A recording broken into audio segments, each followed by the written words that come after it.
Salah satu tersangka kasus pembunuhan Vina dan Eki ini, Peggy alias Peron, ternyata sempat menyewa kontrakan di Kampung Cilampeni, Kabupaten Bandung. Ya, ini pemilik kontrakan ternyata sempat kaget, Mas Gede, karena katanya Peggy ini dikenal justru sebagai pemuda yang baik.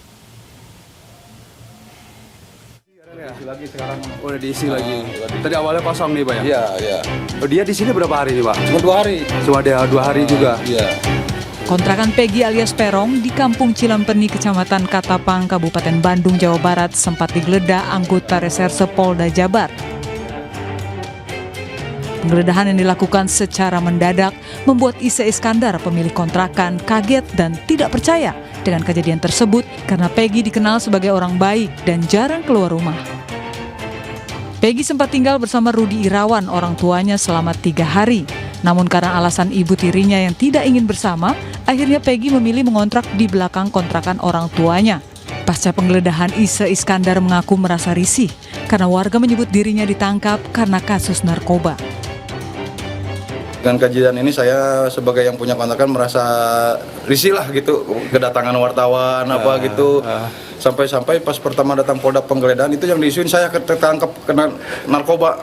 Terus Cuma saya ketawa aja gitu lah. itu diisi siapa itu, Pak? Ya orang-orang di sekitar, soalnya kan Poldanya nanya-nanya di sana dulu gitu. Oh, dari dulu terus gitu. Sampai jalan kaki ke sini gitu. Seperti diketahui, sejumlah barang milik Peggy berupa helm, pakaian, sepatu, dan kosmetik telah diperiksa oleh pihak kepolisian. Sedikitnya ada 10 petugas kepolisian menggeledah kamar Peggy yang berada di deretan paling belakang. Dari Kabupaten Bandung, Jawa Barat, Yuan Pangestu, iNews melaporkan. Ya, pemirsa, kita beralih ke informasi berikutnya. Ini Polda Jawa Barat menggelar prarekonstruksi kasus pembunuhan Vina dan Eki di Cirebon, Jawa Barat pada Rabu malam. Dalam proses prarekonstruksi, pemirsa, polisi mengecek sejumlah lokasi tempat kejadian perkara pembunuhan.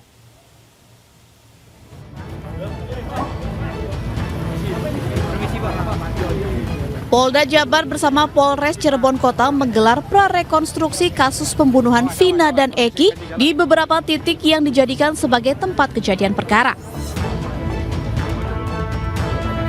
Ada 6 lokasi yang menjadi titik prarekonstruksi oleh polisi, mulai dari warung nasi di Jalan Saladra, tempat pencucian motor, tempat nongkrong para pelaku, Gang Bakti, depan SMPN 11 Cirebon, hingga Jembatan Talun yang menjadi lokasi pembuangan jasad korban.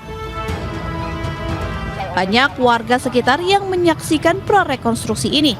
Flyover Talun ditutup 1 jalur dan diberlakukan sistem kontraflow. Polisi juga mendatangkan para terpidana kasus Vina, namun tetap berada di dalam kendaraan. Sementara itu, pengacara Peggy Setiawan alias Perong tidak diberi kabar terkait prarekonstruksi ini. Ini sebenarnya tidak dikabari ya mengenai rekonstruksi ini. Ya, kami kuasa hukum tidak dikabari. Kami malah tahunya dari rekan-rekan media. Nah, kami khawatir ya, karena dalam KUHP yang namanya orang tersangka yang diancam ancaman hukuman 5 tahun lebih itu harus didampingi di tiap tahap pemeriksaannya. Nah, rekonstruksi ini kan bagian daripada pemeriksaan, bagian dari proses penyidikan untuk membuat terang ya peristiwa pidana. Nah, ini tidak didampingi kan kalau memang Peggy Setiawannya ada. Rencananya polisi akan menggelar rekonstruksi kasus pembunuhan Vina dan Eki pada Jumat 31 Mei 2024 bersama jaksa. Dari Cirebon, Jawa Barat, Toy Iskandar, iNews melaporkan.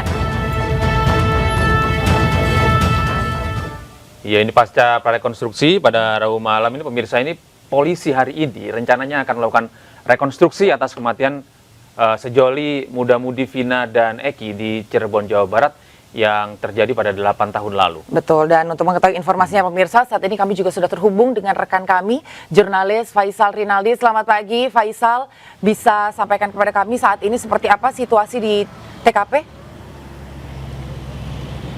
Ya, Gede, Anggi, dan juga pemirsa, hingga saat ini memang kami memantau lebih tepatnya di flyover atau Jembatan Talun yang merupakan TKP tempat kejadian perkara pembunuhan Vina dan Eki pada 2016 lalu, di mana saat ini kami memantau Anggi Gede dan juga pemirsa memang belum ada persiapan khusus yang dilakukan pihak kepolisian jelang rekonstruksi yang dikabarkan akan digelar hari ini. Hingga saat ini pula kami juga belum mendapatkan informasi lebih lanjut pukul berapa proses rekonstruksi kasus pembunuhan Vina dan juga Eki ini akan berlangsung. Sementara itu juga pihak kepolisian juga belum memberikan keterangan secara resmi apakah rekonstruksi ini akan dilangsungkan pada hari ini atau tidak. Mengingat memang sebelumnya kabar ini atau kabar rekonstruksi ini sempat beredar setelah pihak kepolisian khususnya dari Mapolda Jawa Barat menggelar pra-rekonstruksi atau pengecekan TKP yakni pada Rabu malam kemarin. Salah satu tempat pra-rekonstruksi kemarin atau pengecekan TKP yakni tempat kami melaporkan saat ini atau lebih tepatnya di Jembatan Talun yang merupakan perbatasan dari kota Cirebon dan juga Kabupaten Cirebon, di mana Anggi Gede dan juga pemirsa memang di lokasi kami saat ini merupakan lokasi ditemukannya jasad daripada Vina dan Eki pada tahun 2016 lalu. Kemudian dapat kami sampaikan pula bahwa memang nantinya tempat kejadian perkara ini atau lebih tepatnya di Jembatan Talun ini merupakan salah satu lokasi digelarnya rekonstruksi kasus pembunuhan ini. Mengingat untuk lokasi ini kemarin pada Rabu malam juga sempat disambangi oleh pihak kepolisian dari Mapolda Jawa Barat. Selain itu Anggi Gede dan juga pemirsa memang selain lokasi ini ada beberapa titik lainnya yang disambangi oleh pihak kepolisian dari Mapolda Jawa Barat pada saat pra-rekonstruksi kemarin, di mana ada beberapa titik yang nantinya akan dijadikan tempat rekonstruksi. Salah satunya tempat kami saat ini, kemudian ada di warung nasi di Jalan Saladra, kemudian ada di tempat cucian motor dan juga tempat cucian mobil, kemudian ada tempat nongkrong di Jalan Saladara, kemudian ada di TKP eksekusi kedua korban di Jalan Saladara juga, dan warung sekitar Jalan Saladara. Dan memang ke-6 lokasi ini disinyalir nantinya akan menjadi tempat proses rekonstruksi pembunuhan kasus Vina dan juga Eki ini. Dan Gede dan Anggi dan juga pemirsa dapat kami sampaikan pula bahwa memang untuk update kasus ini memang hingga saat ini masih terus berkembang di Mapolda Jawa Barat. Seperti misalnya beberapa waktu yang lalu memang pihak dari kepolisian telah menetapkan tersangka baru yakni Peggy Setiawan alias Peron begitu, yang diduga atau yang disebut merupakan otak dari pembunuhan ini. Untuk update kasus ini lainnya memang beberapa waktu yang lalu juga sebelumnya Linda yang dikatakan adalah sahabat dan juga disebut-sebut kerasukan arwah dari Vina itu juga sempat diperiksa oleh Mapolda Jawa Barat beberapa waktu yang lalu. Dan hingga saat ini memang kasus ini masih terus berkembang. Anggi Gede, kita akan menginformasikan lebih lanjut kepada Anda. Demikian. Baik, terima kasih Faisal Rinaldi melaporkan langsung dari Cirebon, Jawa Barat. Kami akan terus memantau rencana rekonstruksi yang akan dilakukan pada hari ini, yang kami mendapat informasi sedikit mungkin nanti bisa diperbaiki mungkin kalau ada kesalahan nanti rencananya habis sholat Jumat ini. Oke, baik. Ya, terima kasih Faisal, selamat bertugas kembali.